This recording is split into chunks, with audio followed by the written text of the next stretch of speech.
I write stories that are supposed to be fun and scary and make readers believe the unbelievable. Nobody doesn't like Stephen King.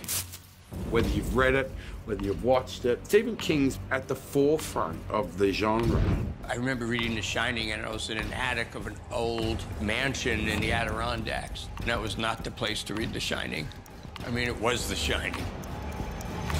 I told Stephen I wouldn't buy a house once because the number was 217, and that's the number of the room in The Shining that you don't go into.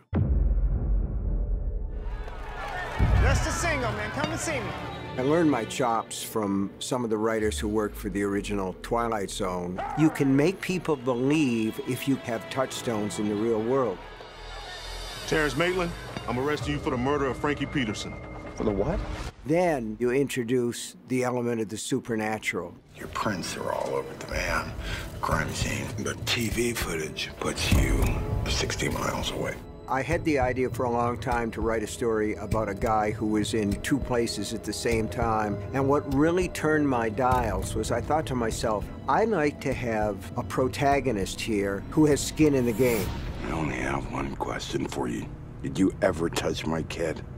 Detective Ralph Anderson, he's a good, upstanding guy who's faced with a situation which is way outside his scope. I have no tolerance for the unexplainable. Well then, sir, you'll have no tolerance for me. Holly is one of the most interesting characters in my entire lexicon. She is a private investigator, but she's ever so slightly off. The struggle is Holly has to convert Ralph's lifelong empirical training to believe in something you've never been able to believe before.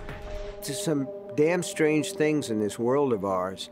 And what always interests me in stories like this is how does a person cope with the unbelievable? If he has a message he wants to give me, he can give it to me himself. I don't think you want that. No!